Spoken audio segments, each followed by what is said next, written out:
Thank you for being here. I'm Michael Clark. We're going to learn the recentering power tool. What lies before us and what lies behind us are small matters compared to what lies within us. When we bring what is within out into the world, miracles happen. What is it that we're going to bring out into the world? We're going to learn that today. We have two selves. Every single moment of your life, you are moving between the two selves. In fact, 2/3 of your life, at least, you're in the reactive self. And the reactive self is all of your habitual ways of thinking, speaking, emotions, sensations, and physical reactions. On the other side is the recenter self. And we're moving between the two. All of the best moments in your life are when you are in the recenter self. All of the great things that we have on the planet came from teams of people that were working together in their centers. And I believe everything that we're doing is actually in pursuit of having the centered state. So much of what we do, we're seeking that state, whether you ever use that word, whether you ever realize that or not. But that's what it's all about. Okay. So the recentering power tool, what it does is it turns stress into peak performance. So you take the energy of stress, difficult people, anxiety, difficult interactions, and you use it to make yourself stronger. And recentering is 3 micro actions. Whenever stressed, recenter yourself. So that's how you think of the power tool. Currently, you have a whole habitual way of dealing with stress. Stress crashes into you, you think a certain way, you feel a certain way, your body tenses and reacts a certain way, and you repeat that over and over and over again. Instead of that, you're going to use stress as the alarm clock. When you become aware of the fact that you're stressed, you're going to remember to recenter. And then you're going to deal with the person or the situation. Recentering is 3 micro actions. The first is breathing. We take a deep breath. When stress crashes into us, the first thing that we do is we hold our breath slightly. We tense our bodies. Our ribs collapse on our lungs, and we take shallow breaths. We might get a pained expression on our face, clench our jaw, clench our hands. But instead of that, we're going to take a deep in-breath, and we're going to bring our attention to the center of our forehead. Why there? First of all, it gives you an anchor. So it gives you a place to anchor yourself. Also, that's where your prefrontal cortex of your brain is. And that's the part that is responsible for decision-making and consequences and ripple effects. And that's where our power of attention is. And then the second thing you're going to do is you're going to out-breath, and you're going to relax 2 key points in your body. The first is your face, and the second is your hands.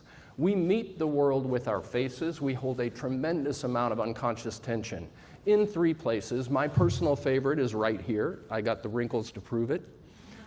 Around the eyes and jaw. We hold tension in these places unknowingly. So we relax that. The other thing we do when we're stressed is we tend to clench our hands. And we use devices all day, and we're on our phones and computers, and we have a tremendous amount of tension in our hands that's unconscious. If we can relax these 2 points, your entire body will relax. The third thing is, what are we doing with our attention? Normally, because there's 3 ways that we pay attention. We have world-centered attention. All of our attention is on the outside of ourselves. Person, situation, and we lose touch with ourselves. We have self-focused attention, where all of our attention is on ourselves, our thoughts, our emotions, our sensations, and we lose touch with the world. This is what we do all day long, every day. World-centered, self-centered, world-centered, self-centered, world-centered, self-centered. In the process, we're always leaving 50% of the equation out. In order for us to have all the available information in any given moment, we need to be aware of ourself and the world and the person and the context simultaneously. And the third thing is that we are going to bring our attention to our physical center of our body. And with this group, I can actually say it's your 3rd chakra. I don't always use those terms, but it's your 3rd chakra, not your 2nd. And so you bring your attention to that area. This can be done in 1 breath. So you take an in-breath, out-breath, relax face, relax hands, anchor your attention in the physical center of your body, and then repeat. And what happens when you're recentering yourself is mental, emotional, and physical align. And that is the challenge with all of this work that you're doing around manifestation. If it is not happening the way that you want, you have some misalignment, mental, emotional, or physical. It's really rare for us to have all three together. Truth is, we should be learning this beginning in preschool all the way through how to align mental, emotional, and physical. But it's our responsibility. We have to do it. No one teaches us how to do that. Okay, now, actually, let's go back. So now we're going to do this two ways. First is seated. If you'll free your hands, put your feet flat, sit up straight. It can work two ways. One is it can be used as a centering tool. So you are getting ready to go into a meeting and you recenter yourself for a moment at your desk. You had a stressful commute, had traffic, you take a moment to recenter yourself before you get out of your car. You're getting ready to go home, you recenter yourself. The other way is it's made to be used in the moment. We're going to do both. So let's do the seated version right now. So if you'll just take a nice in breath and an out breath and just a clearing breath. You can keep your eyes open or closed. Take another in breath and bring your attention to the center of your forehead. And on the out breath, relax your face, relax your hands, and anchor your attention in the physical center of your body. You can put a couple fingers there if you need help to anchor your attention, just a slight amount of pressure. The other thing you can do is bring your attention to your contact points. Feel your feet on the ground, your back against the chair, your bottom on the seat, and from that space, come to your center. So let's do like 5 breaths right now and just see if you can connect to your recenter self here now.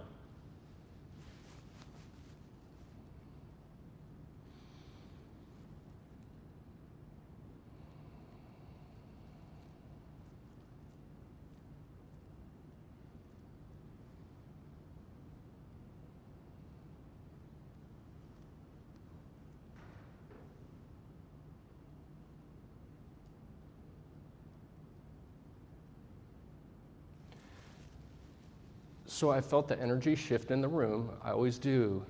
Took a couple breaths, and then the energy shifts. When you have a group of people together and they're in their center, it's extremely powerful. So that's one way that you can recenter. Now we're going to do a second way. Nick is going to come up here and work with me on this. And please watch how we do this, because you are all going to do this as well. Yeah, be careful coming up here. Thank you. So what Nick and I are going to do, what I want to prove to you is that when you recenter yourself, you're instantaneously stronger. You're grounded. And so we're going to get face to face here and a shoulder, arm length away. And really what's key on this is I'm just going to test his equilibrium before recentering and after recentering, and he's going to do the same to me. I'm not trying to push him down. I'm not forcing him. I use a couple fingers, and the key is I'm stressed. I'm crashing into him, and vice versa. And when stress hits you, you kind of get knocked back.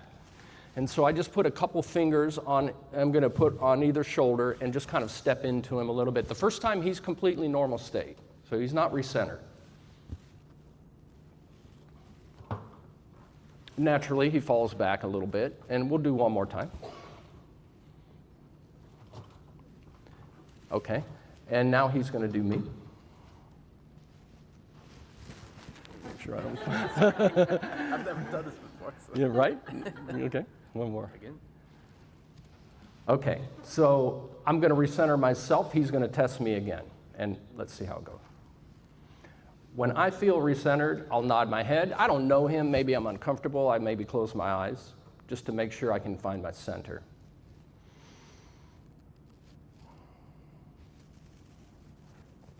Two hands. Okay, I'm noticing. It better work, right? I'm teaching it. Let's see how he does. As he said, he's never done this before, so just take a moment and just take a nice deep breath. Relax your face, relax your hands. Bring your attention to your physical center in your body. When you feel ready, nod your head.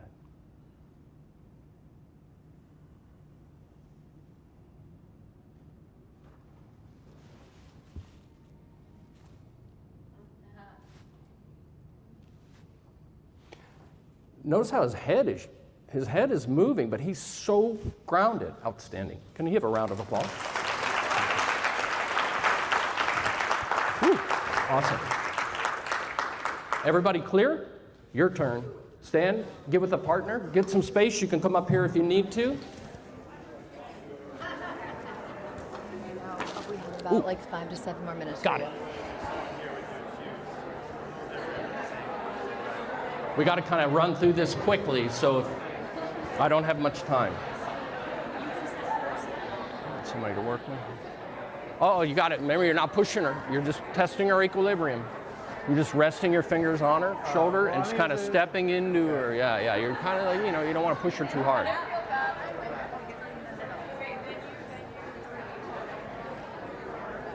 Ooh.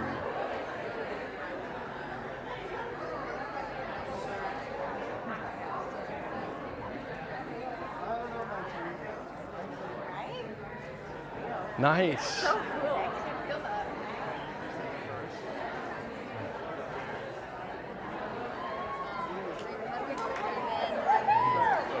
Face, hands, yeah. You're like, oh, it worked.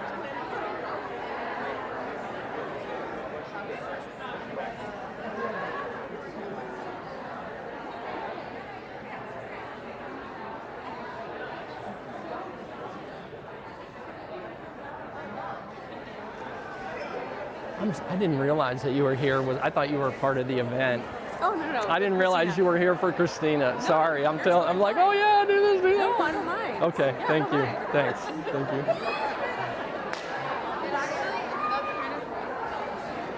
Okay, give your partner a nice high five.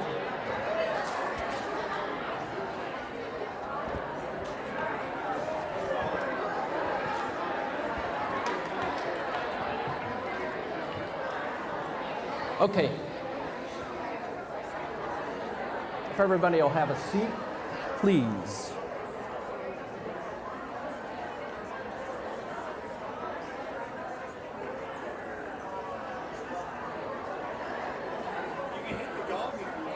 Huh?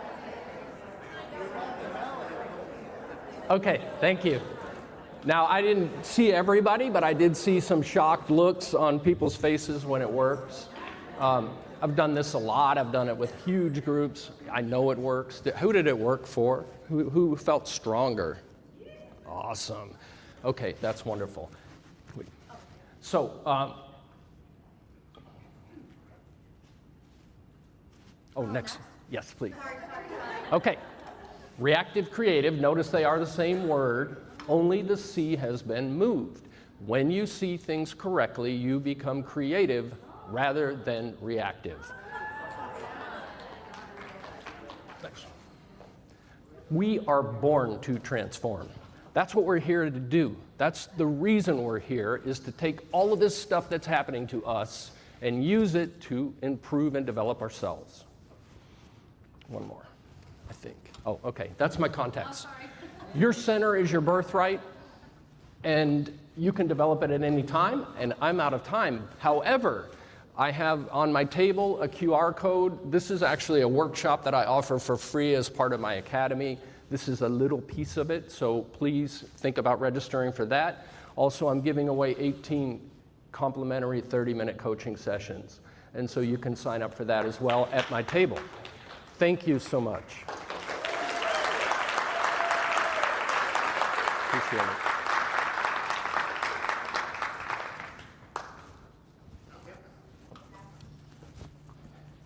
Thank you, sir. We got to do a little mic thing for you. How do we do this? We can go anywhere. Okay. So this would be fine, yeah. So next we have Christina. She has an amazing podcast, multidimensional podcast, and I'm excited to see what she says. Let me give you the clicker. Dana, can I stand down here? Yeah. Can everyone see me? Is that okay? Just so it's not in my head?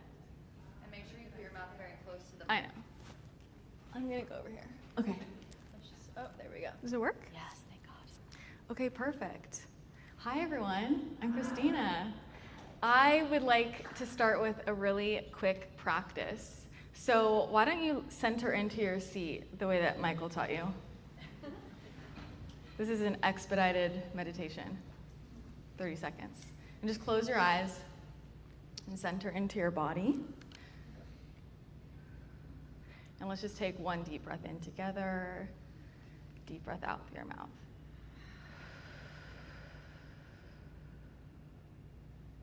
And just let your breath land. And I want you to decide to set all of your human thoughts and doubts to the side. And just trust that whatever you receive, or keeping our eyes closed, is correct. Just opening up your intuitive senses to whatever you see or feel or know, it is correct. And I want you to become aware of a glittering golden light about 5 feet above your head. And it's making a gentle swirling motion. And this light is the frequency of abundance. And it moves easily and effortlessly and quickly.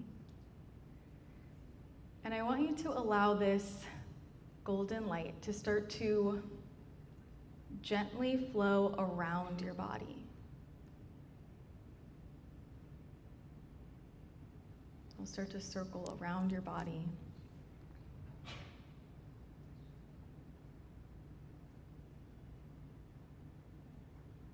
In the front,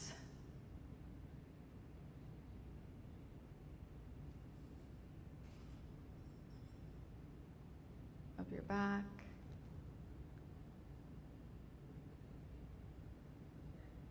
to your left side and your right side.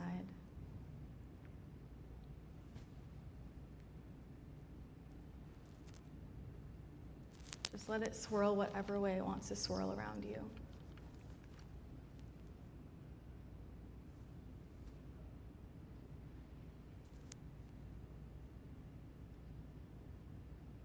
And I want you to ask it where it wants to enter your body, and then allow it to do so.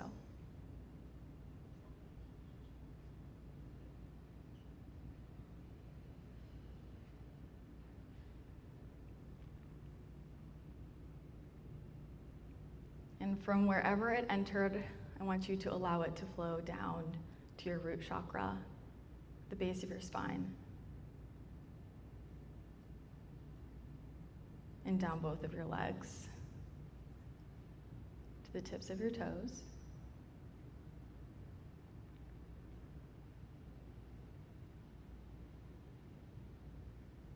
And allow it to flow out to your feet, onto the ground beneath you, and allow it to expand out in every direction, covering the floor of this room,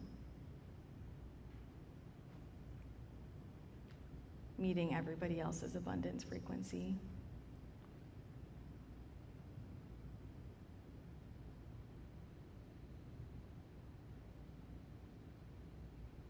Flowing up the walls.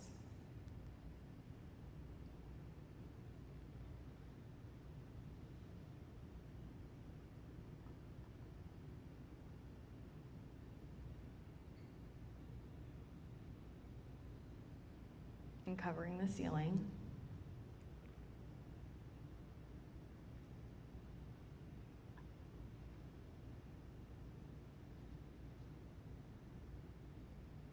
And allowing us all to receive all of the transmissions today in this beautiful, sacred, golden temple. And just taking one more deep breath in through your nose. Deep breath out through your mouth. And when you're ready, you can open your eyes.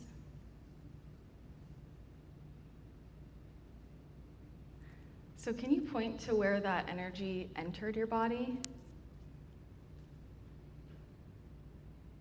And look around. You notice everyone's different? Cool, right? So today we're going to be talking about energetic architecture. This is the foundation of how I understand and teach manifestation. And what you just did was you found out where your abundance circuit is in your body. So we're going to talk about what energetic architecture is in your field, and then you're going to start to learn how you can access your specific energy circuits in your body to manifest. All right, so I already introduced myself, so I don't need to do that again.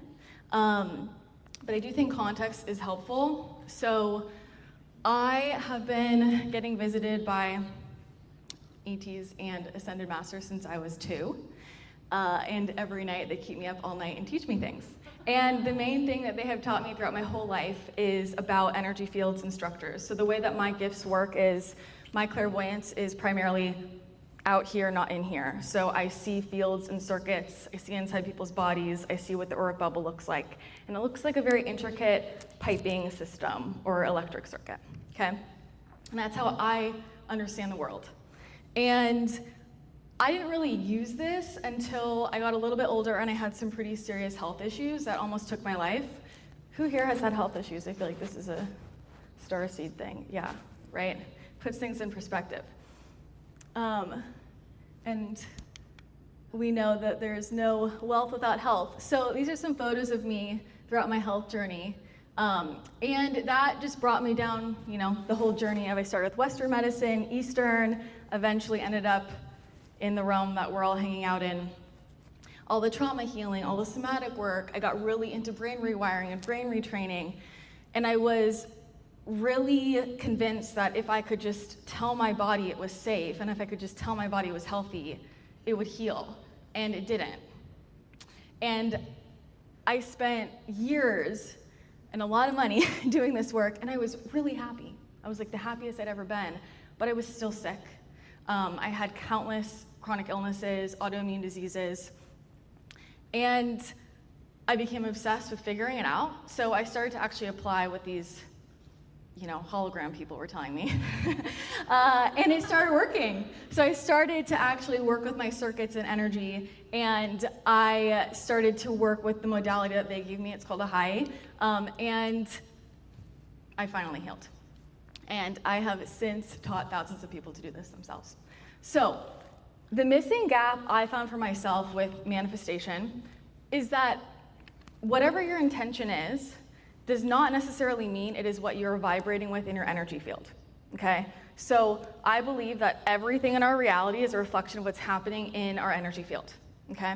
So I like to go back to the example of my friends who say that they want to meet their life partner. They're like, I'm really ready. And you look at the person, you're like, you're not ready, right? Who knows that person, right? Like, they are convinced, and they really want it. They genuinely want it, but you know that they're not vibrating in alignment with receiving it. That's the difference, right? So intention and want and desire, whether it's ego want or it's soul want, does not necessarily mean that your architecture is broadcasting that signal. Do we understand the difference? Okay? So how we actually shift our frequency, because we cannot change our reality from the same frequency that created it, what always has worked for me is just going right to the root, which is the energetic. And that has changed my physical body, my financial health, my love life, my friendships, everything. Okay? So when we talk about energetic architecture, I'm talking about the structure of your field. So that's what you're actually broadcasting. Who's seen this? Yeah, cool. So when we talk about the energy field, I know we've said here, like a lot of people will use a lot of different phrases. It gets a lot more specific than this. So we can look at the field in these different layers if you want to think about your physical body, your emotional body, your mental body. And I kind of think about it training with intuition. It can be helpful to start to peel apart your clairvoyance, your clairaudience, your clairsentience, and so on and so forth. But when you're actually channeling and intuiting, it's a holistic experience. You're not just using one, right? It doesn't really matter if it was your knowing or your sight or whatever. It's just what you channeled through, right? Everyone here is intuitive. So this is the first thing we'll kind of look at, but underneath it, we have to look at what's the actual structure of how these all come together. That's the energetic architecture. So let's talk about the word alignment. People are like, I'm in alignment, I'm out of alignment. You are always in alignment with something, but what are you in alignment with? Okay, so you are either in alignment with your soul code architecture, so the way that your circuits run, or you're not. So I believe that the key to life is figuring out your energetic architecture, which is how do my individual circuits run, my individual color system, my power centers, and my alignment codes. So these are very specific things that you do in your field that turns on your magnetism. This is how we expand time. This is how we see things clearly. This is how we manifest, right? So I think about it like I can only update the software on my computer so many times until eventually the hardware is outdated. So that's what happens to people. Everybody here does a lot of frequency work in their way, right? And you hit a point where you're like, wait, nothing's even working for me anymore because I've almost vibrated beyond everything I'm working with. Who relates to that? I have had that so many times. Like I found something that worked and then I outgrew it, right? Because your hardware needs to update. That is your energetic circuits, your architecture needs to get updated, okay? So I'm gonna talk about some of our favorite areas. We'll start with money. I wanna give you a taste of this. Because when I'm looking at someone's body, I'm looking at what's in alignment with their soul code of how their circuits run. So we're looking at how do you actually hold money? What's the container you're holding it in? It's like a very physical thing. How big is it? How does it want to circuit in? You guys just learned how abundance flows in for you, right? Some of you came in your ear. Some of you, it came in your belly, wherever. That's good to know. That's where it starts to flow, okay? And you can go into just the basics of the chakras to understand, okay, like if it's coming in here, then I'm gonna know that my sacral is my power center for money. I'm gonna start there. So if I'm trying to make money by starting up here with my intuition, my third eye, instead of moving this, I'm not gonna be as effective with money. Does that make sense? Because I want you to take that home, okay? We can look at how much your field can actually receive. So people talk about your nervous system capacity. This is a very, in my eyes, physical thing with your field about how much it can actually contain, how much it can actually circuit and hold. So you can actually energetically check how much money you're calibrated to and how much you can safely hold. And what happens is a lot of times people need to grow that so they don't keep, attracting in things that cost them money because you can't go past your limit with your capacity. We can look at your receptivity. If you have blocks up to receiving money, leaks in your system, those random subscriptions that you signed up for 20 years ago. How you actually hold money and what does that look like? Are you somebody that is a holder? Are you somebody that needs to be a circuiter? Actually, different people are different. Some people are built to hold and vault, and some people are built to circuit and send it out. And when you know what you are, then you know how to attract more money, okay? We can look at your expansion patterns. Again, your money magnetism power center. So practically what that looks like is some people, the more they use their throat, the more money they're gonna make. For other people, the more they're in their root, the more money they're gonna make. The most basic level, does that make sense? Your strongest archetypes and frequency for money magnetism, your career structure, and your relationship with your career. Some people are meant to be their career, some people aren't. Some people are meant to have that as a vibrational child. Depends on the person, okay? And what the actual structure is. So it looks like its own circuit board, your business. Who has a business here? A lot of you, yeah, right? So if you feel like money isn't flowing in, and I always play with this with my business because that needs to be updated as well, your business has its own consciousness and has its own way that it wants to receive things. Some businesses don't like too many doors. You've got 5 platforms going on, you're not gonna make money. Switch to one that's gonna go well. Some people are the opposite. Some businesses need to feel in person. Some businesses need actually a lot of boundaries and barriers. So when you find what's in alignment for you, you're gonna make more money. Make sense? Okay. So you can apply this to every part of your life. With your body, this is the one that got me into all of this, but finding your resonant healing modalities. All modalities are great. They're all great, and certain ones are just gonna work better for certain people. That's why we need all of them, okay? So knowing your resonant healing modalities, I have a lot of people who come into my practice and I'm like, you are a sound frequency person. I'm like, don't do anything but sound bowls and it will heal your body, right? Other people are not like that. I have a lot of people who I'm like, you are a Qigong person. That comes up a lot, right? So just knowing what's actually gonna move things in your body, knowing the aligned physical practices, workout routines, diet. Everybody wants to talk about the highest vibrational diet. That actually depends on your circuits and your system. Because if you are more body-based, if you're more down here, and that's how you circuit energy, you need a much denser diet than if you're running up here a lot. Make sense? How you actually hold energy. Energy is energy, and this is about your mitochondria, right? So a lot of disease is rooted in mitochondria that is struggling to get energy, right? So your mitochondria is, you're gonna notice a complete difference depending on how you actually hold energy in your system. So that is opening up your circuits. Where your actual detox channels are, most people don't have them running. We talk about clearing energy a lot, but where are you clearing it to? And if that's not already set up and architected in your field, then it often recirculates. It often gets thrown out and then it recirculates back in. And then you have that repeating pattern again. You have that limiting belief. You just did all that work, but where did it go? And then your vortex, because you have a vortex, comes and swirls it back in, it's back, right? Same thing with love. I've got to go faster because I'm running out of time. You're till 4:15. What time is it? 3 minutes. Okay. So love, big one. What is your electricity flow and what's your magnetism flow? These are two different things. Electricity, masculine. Magnetism, feminine. It flows differently for different people, and you're going to have an area and areas of your body that are going to make you more magnetic, right? I'm a third eye girl, but that's just me. Your actual life architecture, which is spaciousness. So when that person tells you, I really want my husband, you're like, you are not ready. Often their container is so filled up energetically, their auric field is too tight, it has something around it, it's filled up, there's no space for people to come in, there's no room in their life. That's your actual architecture of how your field's running, okay? Your old attachments, obviously, love template. So everybody actually has a very specific and unique template for the type of love, romantic love, non-romantic love they're meant to have. You can assume if you're in this room, you are a creator of a new template, right? Who resonates with that? So what does that dynamic actually look like? A lot of times things don't stick because you're running off of old architecture, usually from your parents if you haven't actually manually manipulated this energetically. And so you can attract people or try to, because that is running, it can't stick.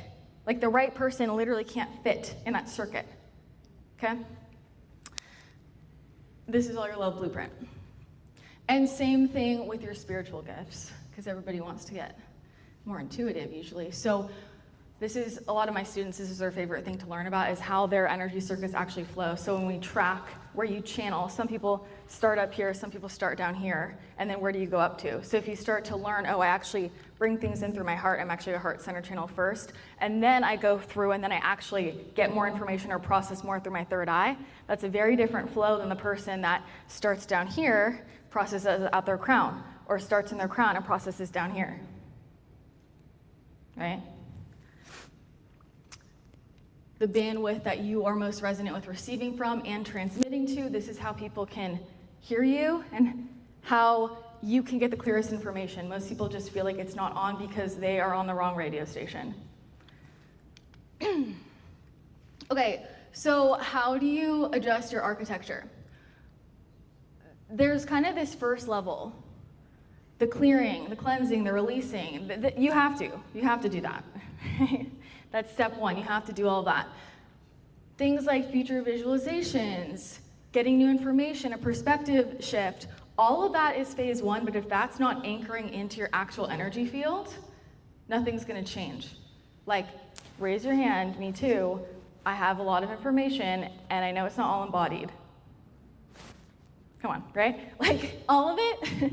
So when it actually becomes embodied, it's in your architecture. So we have to look at how can I let things actually stick? We have to ground it in. So what works is actual frequency change. So the basics of embodiment, decide it, feel it, integrate it into your identity. This is identity. Identity, right? I always come back to, I was a psych major, and the studies on how people with multiple personality disorders, they'll be tested, their blood work will be tested, and they literally have different test results depending on the personality that they're embodied in at that moment. Like, we have physiological evidence of this, right? So that's the identity shift. A shift in consciousness can shift your energy field, but only if it sticks. So that means your architecture has to have the space for it to land. Okay, so here's what I'll say in normal person language. Somebody says, I love you, but you have a huge block here. Your circuit's running up here. A lot of people are like this. Their circuits run here and they run here, and this is blocked because you've been hurt. So you have clogs here. But you're attracted and you can think about it. And they say, I love you, and it doesn't stick. You feel like you can't receive it. You can receive it, you just have a clog in your pipe. Does that make sense? And so it's the same thing with information. You receive information, there's lots of stuff I hear, and I'm like, I forgot it 2 minutes later. My architecture wasn't open to receive it. It didn't match me. We follow? Got it? So this is why I love energy work, because this is how we know the field has changed. It's like a manual adjustment. It's like going to the chiropractor. I'm like, yeah, you're just literally gonna fix my spine. And so energy work does the same thing because we can clean everything out.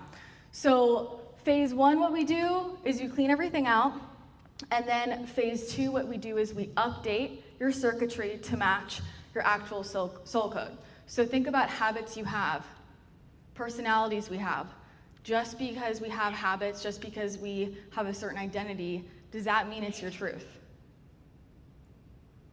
No, right?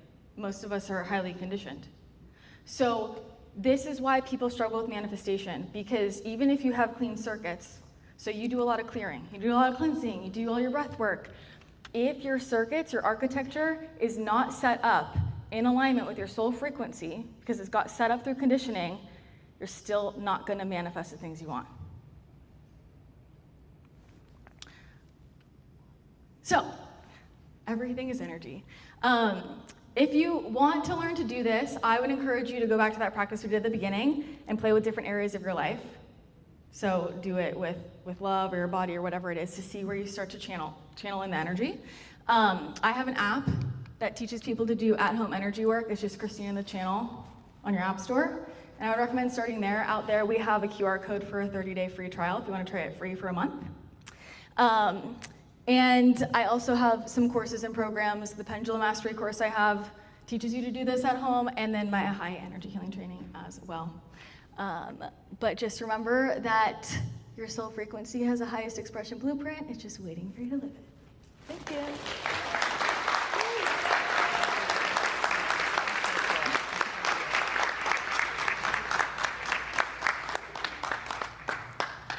Okay. Hi, everyone. So let's just start out by letting our body tell us what it needs. We've done a lot today. We've released, we've activated, and we've healed. So we need to check in on our bodies. So I want you to drop your eyes shut and find your center. Where is the first place that you're taken? And just allow your center to radiate the color frequency of your soul. And let your mind fall away just slightly to enter the higher mind and to enter the higher heart, where the many become one. And I want you to just reestablish in your higher heart now the connection that you have eternally to Source, to Creator, to infinite, unconditional love that animates all life. You are always connected to this. And now I'd like you to invite, with love and kindness and gentleness, your inner child And just ask your inner child now what they may need from you to make this day and this life feel full and embodied. And your inner child is going to indicate to you now a color and a symbol. No need to associate a meaning with this now. Just receive your color, receive your symbol.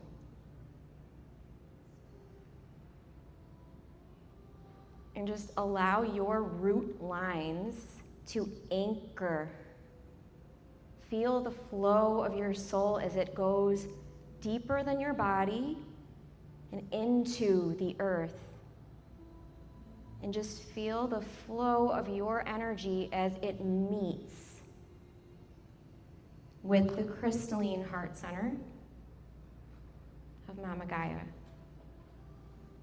And I'd like you to offer Mama Gaia now a request. And also ask her if she needs anything from you. We're centering on reciprocity today and nurturing connections. They're not one way, they flow.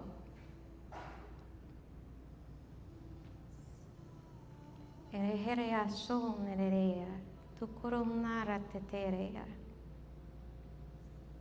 I'd like you to ask your body where you have not been flowing love. Just gently ask your body, where do you need me to generate and call in and flow love? And I want you to make a commitment to your body and say, body, I'm going to take care of you. I hear you. I'm listening. I won't forget you. And now I want you to tune in to your guardian angel who is with you right now, with you in your field.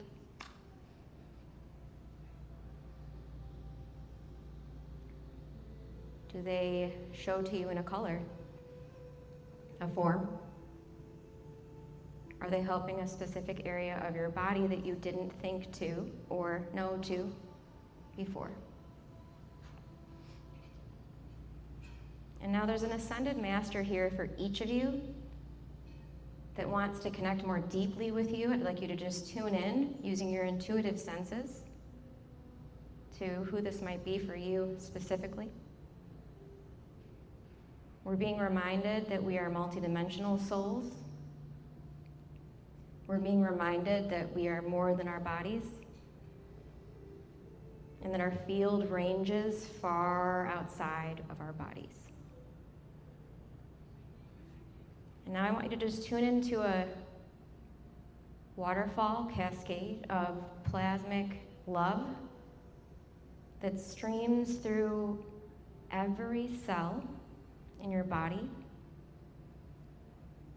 every chakra, every nook and cranny of your mind, even flowing to those programs you've been working so hard on. And I want you to just make a commitment now that you are going to live from love. You're going to ask yourself, what would love do moving forward? When you have to make a decision, when you have to decide which way to go.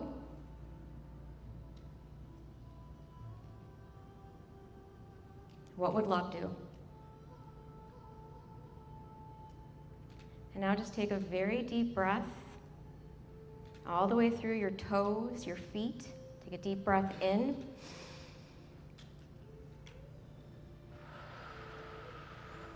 Just release anything that you have cleared through today and shifted today into Mama Gaia. She will transmute this for you, alchemize this for you. now I'm going to leave a moment for you all to receive an intuitive message. You can call this your spirit body, your higher self. You can call this spirit, source. But allow yourself to receive a key code, 2 words. 2 words that intuitively arrive to you without effort.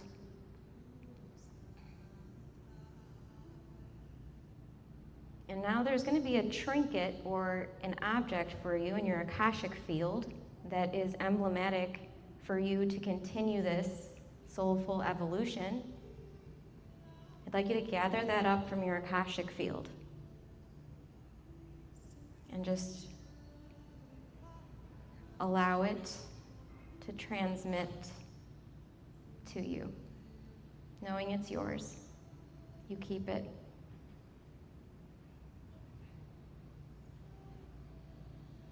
And I'd like you to gently open your eyes and find 3 things in this room to observe. Not to label or call out, but to observe. And then find 3 things to hear in the space. This is going to get you back into your body and ground you.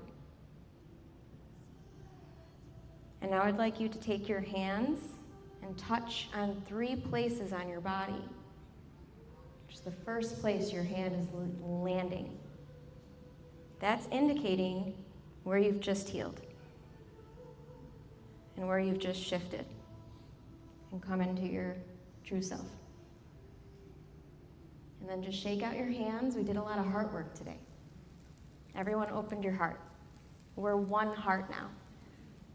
And now we can just have fun and enjoy. Namaste.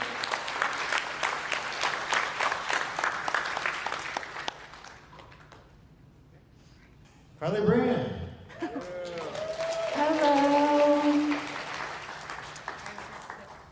Okay. Oh, the clicker works. Woo. Yeah, there you go. Okay. Magic. Just press that to go forward. All right. I don't know if I can hold all these things in my hands. I did make notes because. Okay. It's over here. I don't know if I need this. Fascia. Yeah. Wow, feeling so much more grounded. I also needed to eat, I had to eat some potato during the break to get a little bit more in my body. So yeah, we're going to be talking about the world of fascia. This is my jam. And this is what I teach through Magic Body. So we can go to the next slide. So yeah, I just wanted to start off just with for myself and for the room and the space, just a prayer and to call in our ancestors, our guides, our higher self, feeling how held we all are here. And that I'm just to bring this information through with the highest integrity that I can, in service to love, and with health and help for all of creation. Next, who am I? It's me. Just for the sake of time, so the path that I've walked is definitely a wounded healer archetype, if anyone relates to that. And a lot of this stuff that we're learning today is incredible. And if I had heard it 10 years ago, it would have just bounced off of me because I was so out of my body pretty much, definitely not in my legs, and my fascial system was very tight. So I could hear some of this stuff, but what we were saying about absorption, it would not have been able to absorb into my being at that point. So what did start to help me to come into my body, I'm also on a path with sobriety. Got sober in 2019. Woo! So I'm just here, just a raw nerve in life. After that, then I had to make sense of it all and figure out why I was so in such a state of overwhelm all the time anyway, and why I was using the alcohol to try and feel, because that's what it comes down to at the end of the day, is feeling. And I was very disassociated. And healing is messy and it's a spiral, and I'm talking to you from where I am right now. I'm not like a perfectly healed person. I'm just here, and even right now, I'm nervous, but I'm doing this. I'm just telling you from where I am right now. Thank you. So yeah, I had some, along in my journey, eventually somebody told me about my fascial release, that I should go see a practitioner who's a friend of mine now. And I was having some sciatica pain, so I went to him for that. And after one session, the sciatica pain was gone. I also have a background in physical therapy, so that ties into why I got into this work as well. And he was very clairvoyant already, and I had just done some shamanic work with Elliot Cohen, who wrote Plant Spirit Medicine, incredible.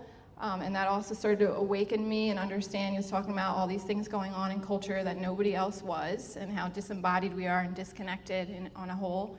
So I was able to work with him, and I got connected to my animal, red-tailed hawk. And when I went to this person, his name's Ellis, at the end of the session, he said, "Do you mind if I tell you what I'm seeing?" He's like, "There's a hawk, and it's flying around your heart." So I was new to spirituality because I was raised without any religion. I was atheist, so I was very hesitant with all of it. But that hit with me too, him saying that, and he was just like, "This is on your path, this is what you're supposed to do." And I just felt it with my whole being, even though it kind of scared me a lot. So yeah, that was in 2019. I did a series with John Barnes, so that's the next slide, we can move on. So this is John Barnes, my teacher. He was a PT, bringing this dank information through the healthcare system since the 70s.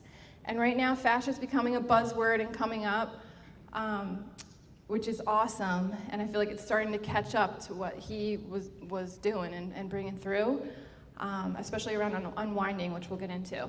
But what he always says is, the purpose of life is to enjoy your life. That's what we're here to do. We're little bodies of water. We're here to experience. We're here to live. We're here to experience friendship, connection, our emotions. That's the big deal here, our emotions. So anyway, yeah, I did my first couple of trainings with him, but it was just like you're getting hands-on healing work the whole way through. And after those 2 weeks, I left there and I had a whole different body, like what was me, but more of me. There was so much more of me that it was like, whoa, like I felt I was like unlocked, like even just like with this motion, you know, like everything got larger, like your amplitude increases. So I just was super excited and wanted to share this work far and wide. Came back to Philly, and yeah, from there I do healing arts festivals and events and all the things, and we'll get into that again later. I'm like forgetting what the next slide is. Oh, I can go to it. Yeah. Okay, this is gonna jump right in. So what is fascia? Let's just watch this. Just kind of tune in. The words you might not absorb, but really look at this. Transparent sails, dewdrops. Travel along these pearly structures, and you notice the same fractal arrangement everywhere. Large fibrils endlessly punctuated. This is your entire form. Just start to feel this in your body right now. And the arrangement completely fractal. A world of fibrillar chaos. Chaos. The human body would seem to be one and the same tissue that has differentiated over time, but whose basic organization is stereotyped. Yet this organizational framework supporting life must have its inherent rules of behavior. Look at just like little pearly drops of How water. are these structures organized? How do they resolve and move? And what role do they play? So juicy. To use the jargon of physical mechanics, the arrangement can be termed a complex one, completely stable and in search of equilibrium. A system with tremendous capacity to resist and adapt to change.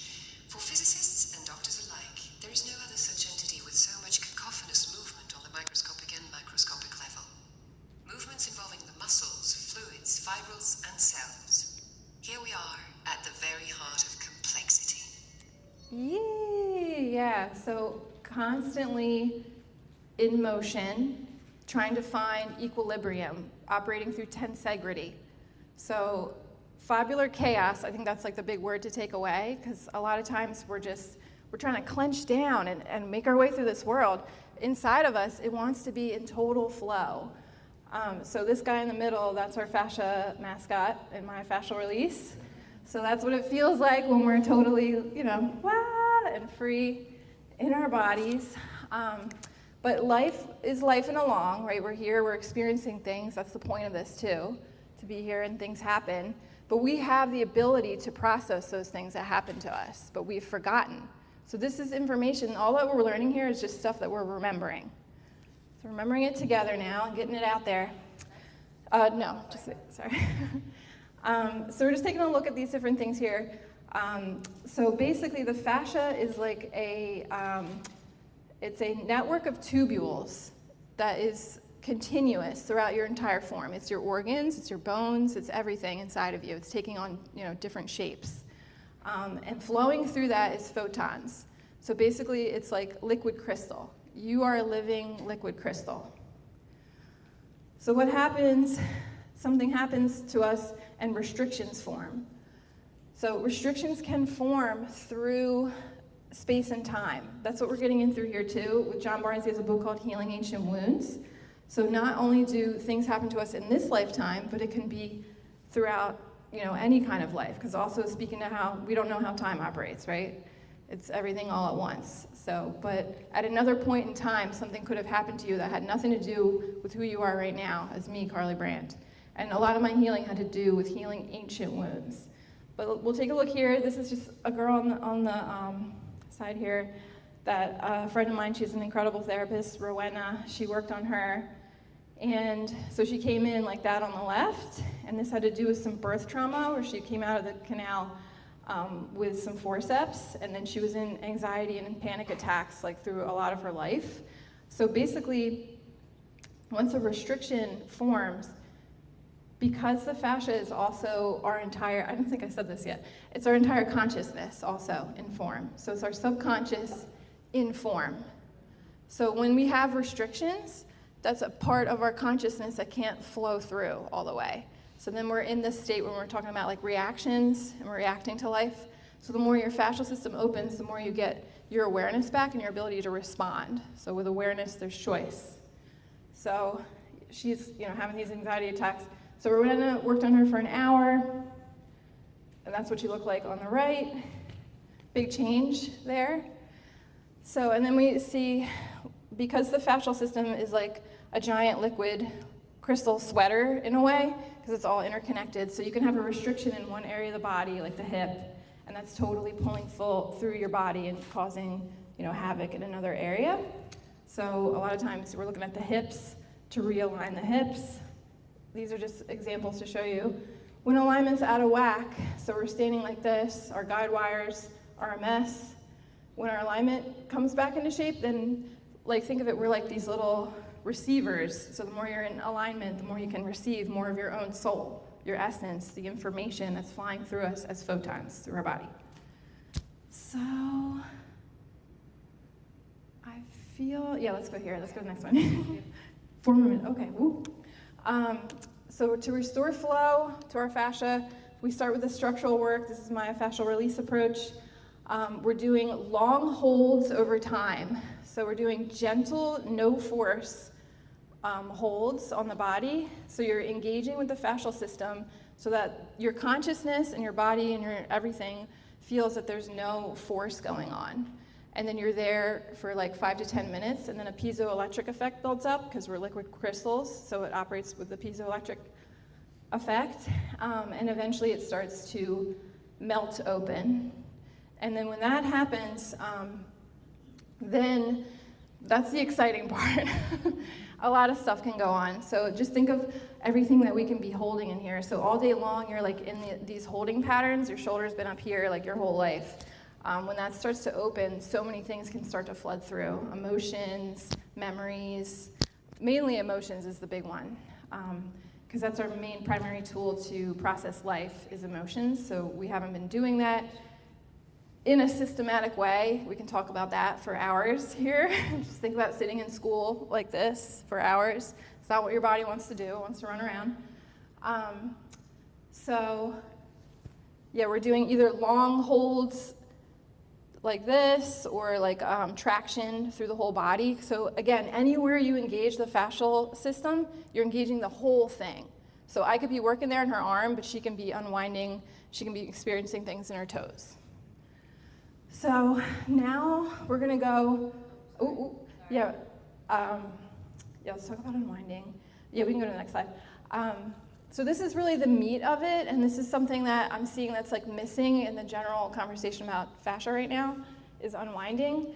And this is a very natural thing that we also have available to us as human animals too, is to be able to process things that we perceive as trauma or imprints in us. If something happens to us, then we have the ability to work it through with our tools, with emotions, with shaking. With, something happens, we go into fight, flight, or freeze to get through it, and then when we feel safe, we can process it all the way through. But a lot of times that has been systematically stopped, so we're walking around holding all this stuff. Our body's been waiting to feel safe enough to start to open it. So I'm gonna show you, the next thing is just a video of a polar bear, and yeah, we can go. So he's okay, and he's getting shot with a tranquilizer for to be studied, but he's gonna. Don't worry, he's okay. But let's just stay with us for a second. I know, but he's processing what just happened to him. Because he's aware of the fact that we're all around him, and it's a very stressful experience. So it's a stressful experience. And after he settles down, and then he'll start doing a couple of deep breaths, and then he'll breathe really nicely, and it'll really. Breathing really nicely. Back to homeostasis. See how he's breathing? Right? All that stress is gone now. So we have this ability too. We're supposed to be here, la la la, doing our thing, having a good time. And when something stressful happens, then we move it through. So I don't think we need to go through the slow motion, but wait, pause on this just for 1 second. Then I just wanted to maybe pause it just for a sec. Thank you. The next video is I do workshops and camps where, the heart of this is doing hands-on work in groups too, because it really helps to amplify the field and get you to access this state with unwinding, which is our self-healing mode. That's when the theta wave comes on and we know exactly what our body needs to do in order to process. And with unwinding, what you're doing is you're finding a still point. It's a point in space and time when something happened to you. And once you access that, you can resolve it and move that imprint through. So I'm going to show you an example of my friend Katya unwinding. Bless her, she's an awesome shuffle dancer.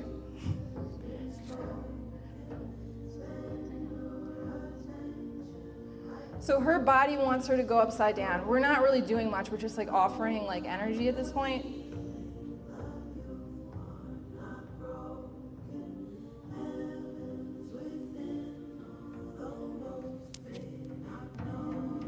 And this is my husband unwinding. So this could be anything, right? Because you can access, it's like you're accessing the Akashic record. Your body actually becomes physically lighter. I've seen ladies who are 7 years old and they're flipping upside down. We can pause this.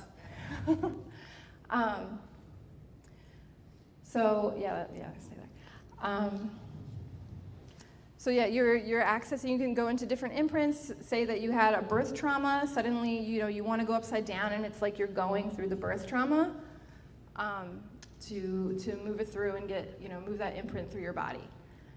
So learning how to do that, it's you don't expect that you're just going to get that right away. It takes a little bit of time. It takes time to trust your own body to learn to let go to that degree. But I've been doing this for hundreds and thousands of hours at this point. So I know how to also take myself into unwinding on my own too. We'll go to the next one. So the other part that is a part of this is something we already did, and it's rebounding, and this is basically jiggling. This is a song that I wrote. Yeah, we're gonna jiggle. So everybody stand up. It's called God is a Freak, and it's about getting in your body. So just feel what you are. You are a living watershed right now. You're a drop of water, just like the ocean. And it's totally intuitive. Let your body guide you. What does it need? Let your neck go. Really get into your legs. This will give you a lot of information too, like what area of the body doesn't want to jiggle.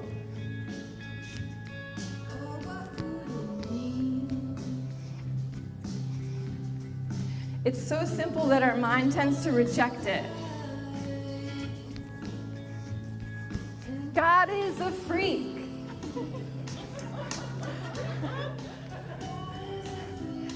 Right, we're all part of that, this freaky world, this freaky and precious and sacred existence. So that's a little, we'll do 30 more seconds.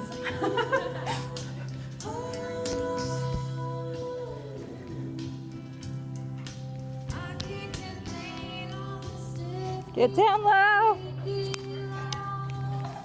Jiggle your butt, jiggle your belly. When do you let your belly really go? Let that belly go.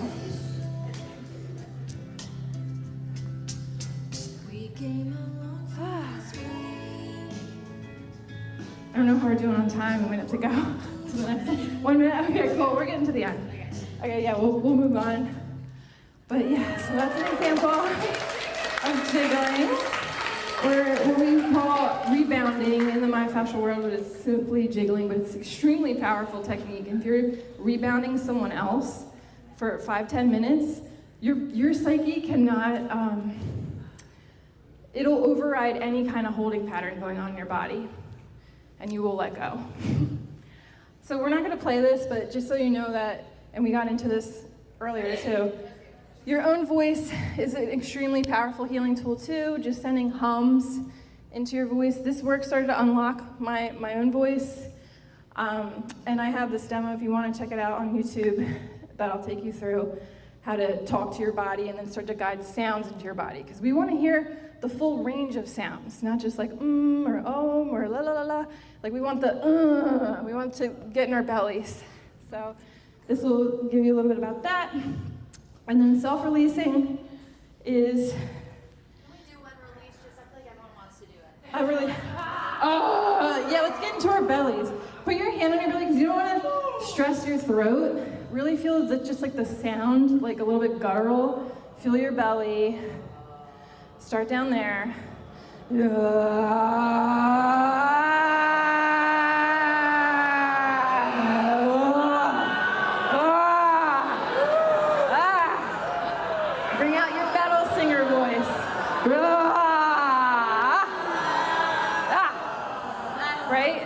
That's how we get down there into those lower chakras, so we can feel that. We feel our nose and our anger and all these deeper things too. That's our divine right to have access to those things and to use all that in the world. So self-releasing is something I recommend you do every single day. It's just to spend a little bit of time. Again, the technique is so simple, your mind might reject it at first, but you just use a nice soft ball like this, and you're just gonna soften into it for 10 minutes. Sensing for 1 to 2 little melts with your fascia.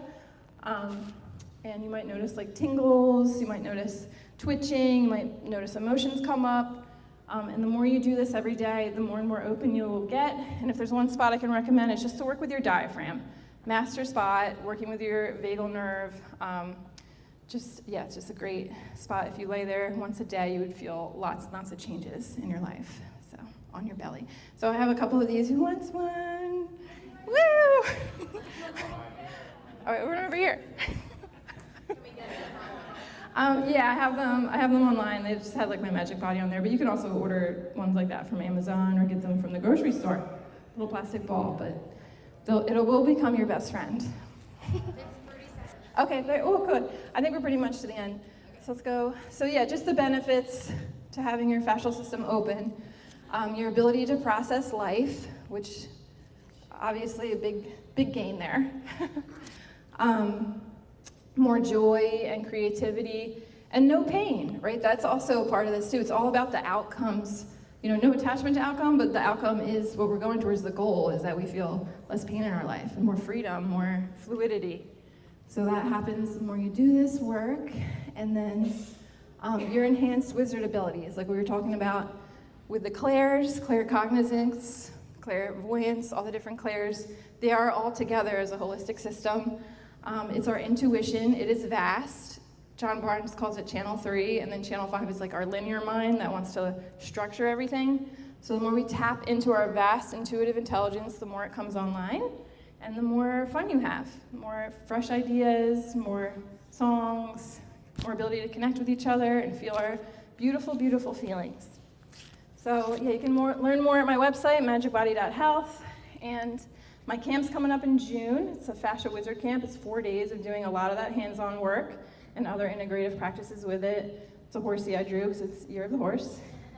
I also have a festival, Harmonic Earth, and that's in September, usually on the fall equinox. That's in the Poconos, Stonehenge Gardens in the Poconos. East Coast. That's in New Jersey this year. It's going to be in New Jersey at Rooted Acres Farms, an amazing spot.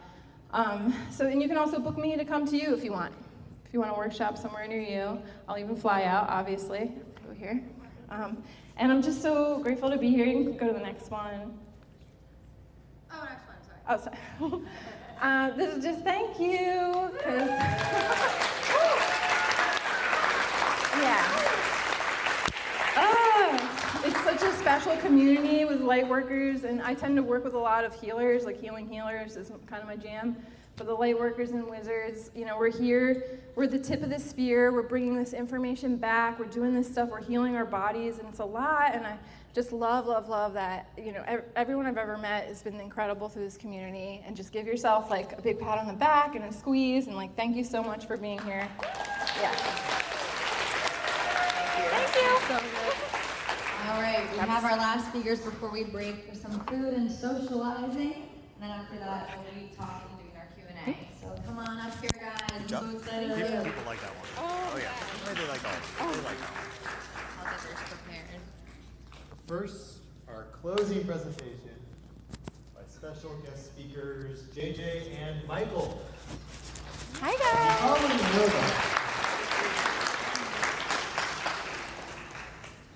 You're going to pass it back? Yeah, we'll pass it back and forth. Yeah. That'll stop reverb problems.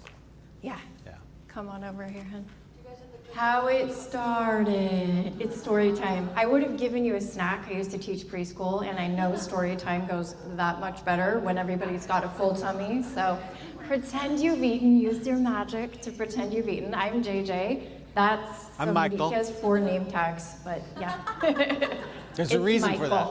Michael, the second Michael of the day. How it started. This was fun. Like, I put this together because you know how the how it started thing is on social media. I was like, okay, let's do a how it started. So how it started, there we are, youngsters. That was a very long time ago. Actually, 27 years ago. That little baby is now 27 years old. It's amazing. And then, next slide, times 8. We ended up doing that 7 more times. One time was a 2-for-1 special. We got twins. So that's, you know, and you're probably like, well, what does that have to do with anything? Well, this is story time. It gets better. And then there's more. So after that, we ended up doing a little switcheroo, changeroo from diapers and all this stuff with kiddos. And our kids got older, and I expanded into healing work, into channeling and light language with activations with JJ, which some of you might be familiar with, on YouTube. And then we decided we wanted to adventure around the world because we were literally stuck at home for 20 years. And so we couldn't go anywhere, but it worked out. We actually ended up figuring out that we had babysitters for the younger ones, so we figured out and all of that. So that's what made this possible. So we ended up going on, in the last 3 years, no joke, 30 global journeys, 10 countries, 50 plus flights, we tried to add all this up, but it was hard. 1,000 plus stories of food, folks, and fun. That was Michael's addition there. Sacred sites, ley lines, energy nodes, dun dun dun dun. And the bottom line is, we ended up, next slide. Next slide. Evolved into Nexus grid work.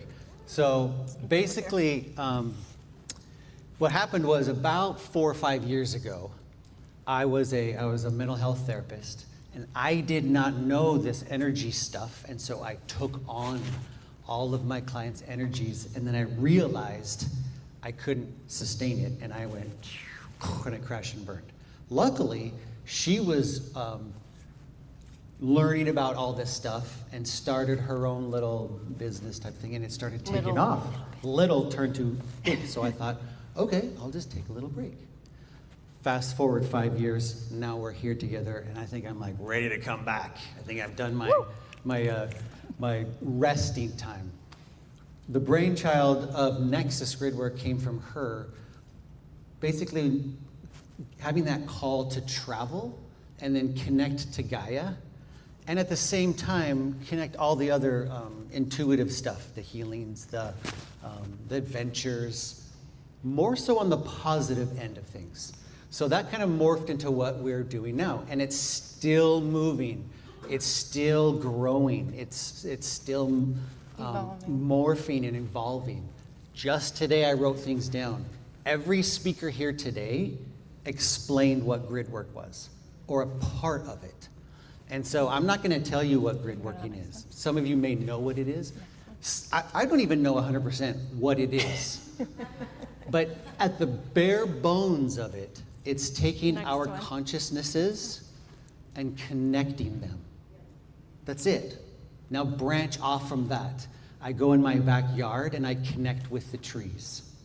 And we share an intention and a consciousness. Or you follow this woman around and she sets up a group of people and they pre-grid an area of the world. They meet maybe 4 or 5 or 6 times with specific jobs, virtually over Zoom. Then she assembles a ground team, and we actually go to the place with another team, another group, and we do some grid work there. Now, what is grid work? I'll get to that in a second. With the Zoom group, then after the whole project is done, we then integrate it over a few more sessions. So it can be something as expansive and involved as that, with 35 people actually having specific roles, maybe a couple hundred more just watching, and we're in real time moving through time and space in different areas of the world. For example, we went to the UK, spent about 10 days there, Egypt, New Zealand, and a bunch of other places that we went to. So every location holds all kinds of energy and information. These are the keys and the codes that we pick up there for our individual lives, but also for the project itself, and I'll get to that in a second. So this is just a quick example, because we actually want to take you through this. So you came here for a reason. I don't know where you came from, but you came to this particular energy node. There is an energy node here. This is an energetic part of Gaia. There's a lot going on. Look at the earthquake situation. We're going to pick up some keys and codes today. You're going to figure out what those keys and codes that you came here to retrieve are, and how you can also give keys and codes to Gaia. It's like an energy exchange with Gaia. We're going to do that in a second. But this is just an example. Michael was just in Mexico, and he was at Teotihuacan, thankfully right before something happened there that was not a good thing, but luckily we can send our healing that way.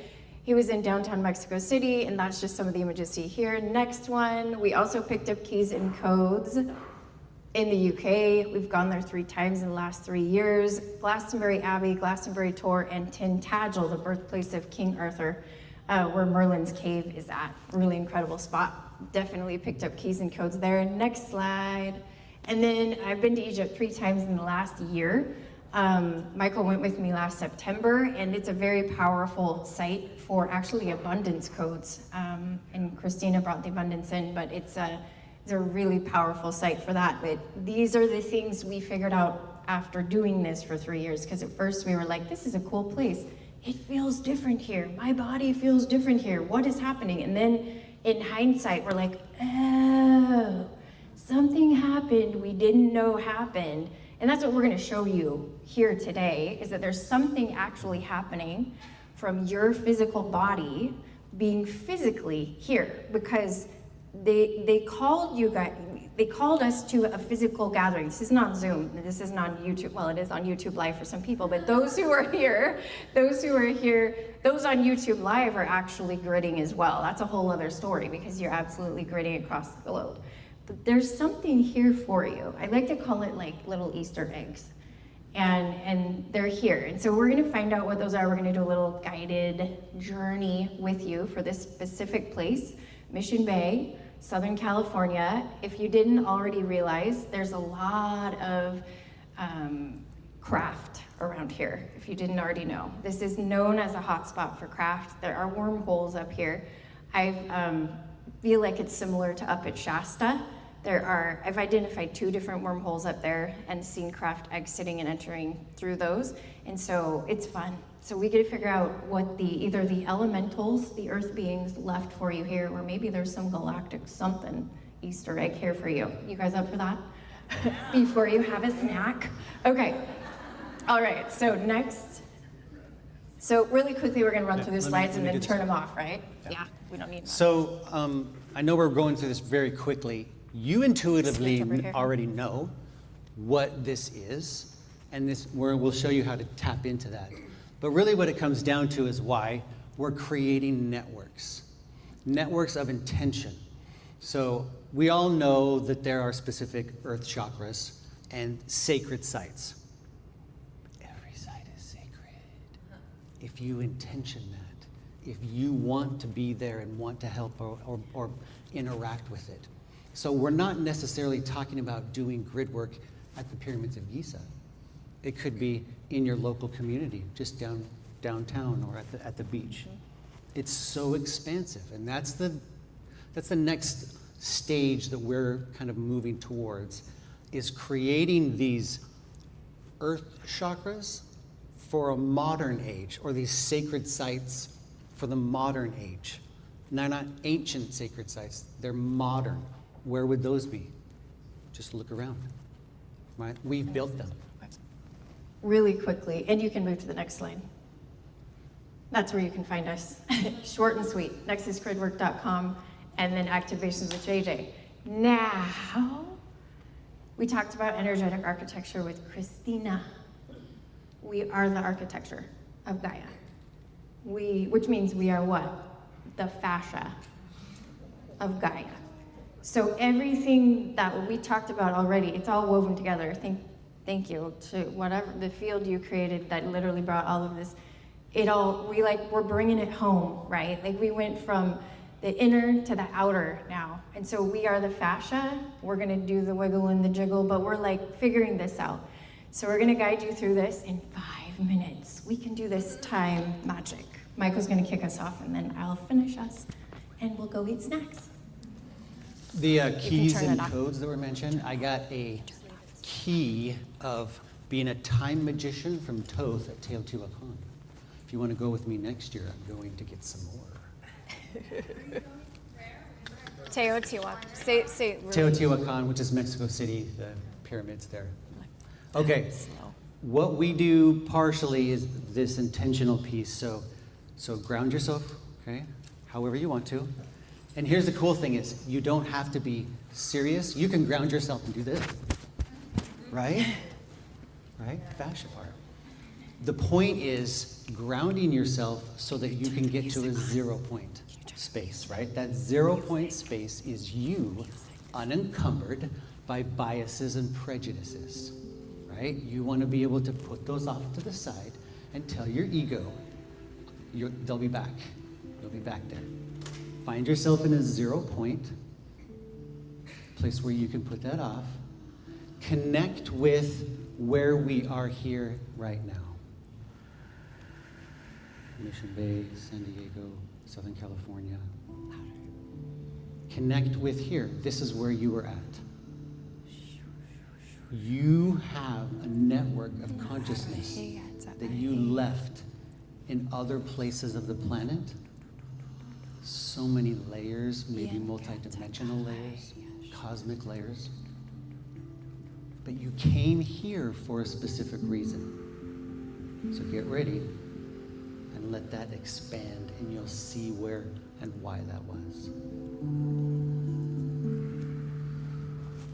We're going to weave together what we did with the Qigong, so go ahead and stand up. And the way that you're going to retrieve the keys and codes that are meant for you from here, this is a crystalline node of Lemurian templates, is you're going to unlock the Easter eggs or find them through your body's signals to the field. So close your eyes, and your body is going to move like it's a combination to unlock the field. Okay, so go ahead, close your eyes. It's not gonna look like anybody else, but it might be a move we did in the Qigong. Maybe there's something there. And I want you to decide if you're intended to receive something from below, a key or code below the body, a key or code above the body, or some of you might need both. Just tune in.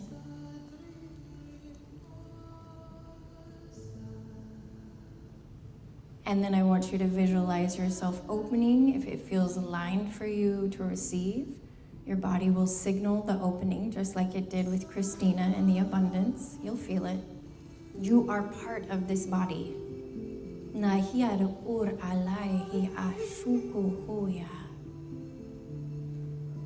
as you're doing that,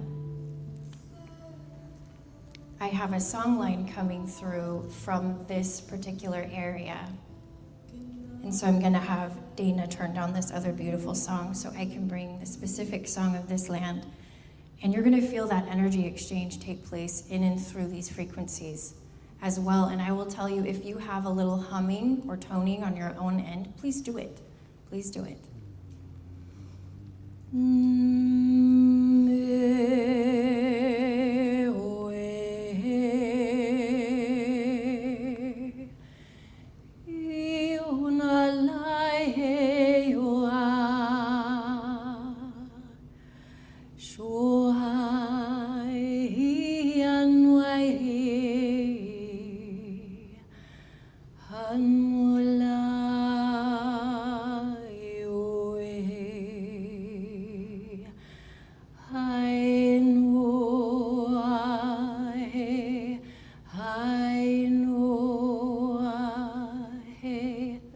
Together.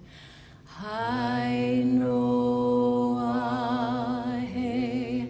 I know I know keep going. I know, keep going.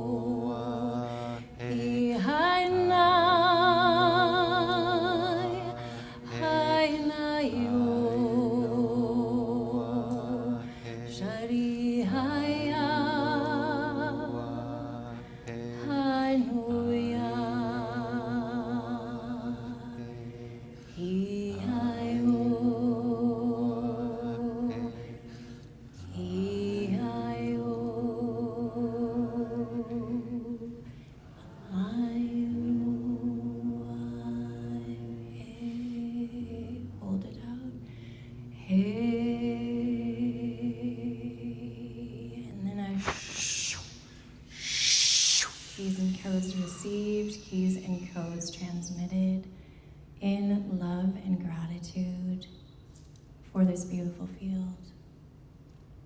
We are complete. Thank you.